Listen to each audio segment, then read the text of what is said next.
அனைவருக்கும் வணக்கம். நான் வழக்கறிஞர் ஹெச் ராஜா. இன்றைக்கு மிகப்பெரிய விவாதம் ஒன்று தமிழகத்தில் போய்கிட்டு இருக்குது. என்னென்னா, அடிப்படை கல்வியை மாற்றி அமைக்கக்கூடிய மும்மொழி கொள்கை. அதாவது ஏழை பணக்காரர்கள் வித்தியாசம் இல்லாமல் சமச்சீரான கல்வி முறையை கொண்டு வருவது தான் இந்த மும்மொழி கொள்கை.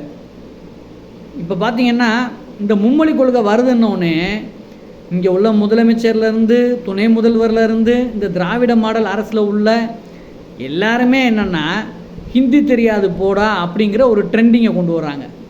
ஒரு டிஷர்ட்டை போட்டுக்கிறது, ஹிந்தி தெரியாது போடா அப்படின்ட்டு, வாசலில் கோலத்தை போட்டுக்கிறது.